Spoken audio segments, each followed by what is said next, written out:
सन्माननीय व्यासपीठ, उपस्थित मान्यवर, शिक्षक, शिक्षकेतर कर्मचारी आणि माझे सगळे ग्रँडपॅरेंट्स, बंधू भगिनी आणि चिमुकले बालगोपाल, आज शाळेने एक छान उपक्रम आपल्यासाठी राबवला आणि आपल्याकडून खूप काही ॲक्टिव्हिटी पण करून घेतल्या. मी सहज मॅडमांना म्हटली की घरी सुना नाचवतात, आज मॅडमांनी नाचवलं. पाचसा जोक होता आणि सगळ्या विद्यार्थ्यांनी खूप छान तयारी केलेली होती. सगळ्यांचा परफॉर्मन्स पण खूप छान होता आणि यात सगळं म्हणजे शिक्षकांचं, मुख्याध्यापकांचं आणि पालकांचं यात त्यांनी खूप मेहनत घेतलेली असते. प्रत्येक पालकांना वाटत असतं की आपल्या मुलाने काहीतरी शाळेत जाऊन शिकलं पाहिजे आणि या छोट्या छोट्या उपक्रमातूनच मुलांना स्टेज डेअरिंग येतं आणि तेच शाळा करीत आहे. त्यामुळे मी शाळेचे धन्यवाद मानते. तसेच आत्ताच आपल्या बजरंग सरांचा वाढदिवस झाला, त्याबद्दल मी त्यांना वाढदिवसाच्या हार्दिक शुभेच्छा देते आणि नमस्कार करते.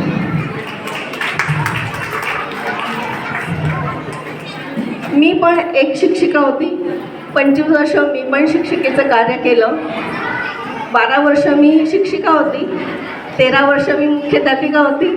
त्यामुळे ह्या इथे काय घडतं आणि शिक्षकांना किती तारेवरची कसरत करावी लागते याच्यातनं मी गेलेली आहे. बऱ्याच वेळा आपल्याला खूप मनस्ताप पण होतं, पण हे छोटे चिमुकले असतात ना, ज्यावेळेस ते आपल्याला काहीतरी देतात ते आपल्याला की मॅडम हे किती छान आहे, मॅडम ते किती छान आहे. आणि माझा धाकटा नातू आत्ताच 2 महिन्यापूर्वी शाळेत यायला लागला. घरून येताना तो रडत असतो, पण घरी आल्यानंतर I like my Jayshree ma'am, I like my Jayshree ma'am. म्हणजे त्याचा एक शब्द तो ऐकून सुद्धा असं वाटतं की नाही काय, म्हणजे हा शाळेत गेल्यानंतर काहीतरी शिकत असतो. कोण आहे जयश्री मॅम? जयश्री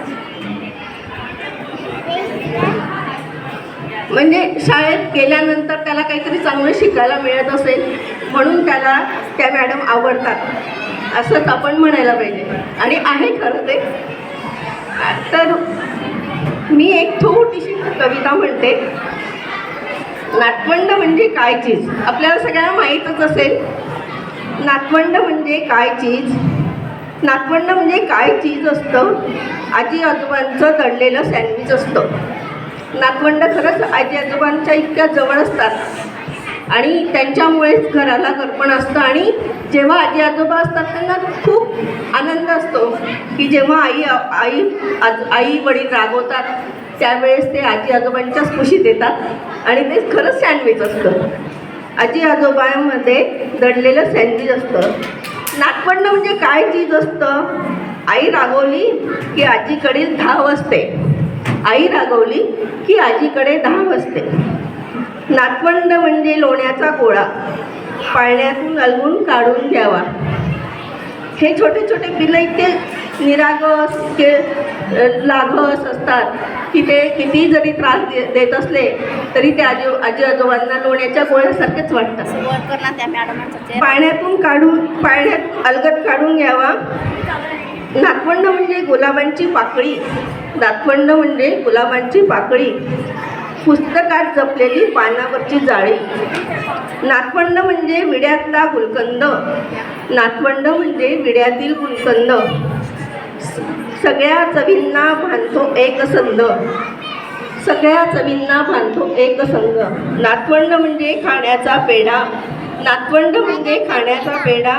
अखंड आनंद घ्या हवा तेवढा, अखंड आनंद घ्या हवा तेवढा. नातवंड म्हणजे त्रिवेणी संगम, नातवंड म्हणजे त्रिवेणी संगम. तिसऱ्या पिढीचा असतो उगम, तिसऱ्या पिढीचा असतो उगम. नातवंड म्हणजे आनंद तरंग, नातवंड म्हणजे आनंद तरंग. आनंदाच्या डोहात डुबते अंतरंग, आनंदाच्या डोहात डुबते अंतरंग. हे खरंच आहे. ज्या वेळेस आजी आजोबा तरुण असतात तेव्हा ते त्यांच्या करिअरकडे लक्ष देत असतात आणि आई वडील असतात त्यामुळे ते त्यांच्या करिअरकडे लक्ष देत असतात. जे आपण आपल्या मुलांसाठी केलं नाही ते आपल्याला आपल्या नातवंडांसाठी करायची एक सुवर्ण संधी मिळालेली असते आणि ती आपण करत असतो. आपल्याला बऱ्याच वेळा असं वाटतं की मी हे माझ्या मुलासाठी करायला पाहिजे होतं, मी माझ्या मुलाला वेळ द्यायला पाहिजे होता, तो दिला जात नाही. मग ज्यावेळेस आपले मुलं बिझी असतात त्यावेळेस आपण आपल्या नातवंडांकडे लक्ष द्यायचं असतं.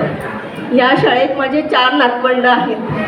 स्पृहा संदीप जोशी, अर्चित संदीप जोशी, सान्वी प्रशांत जोशी आणि आत्ता 2 महिन्यापूर्वी श्रियान प्रशांत जोशी हे आहेत.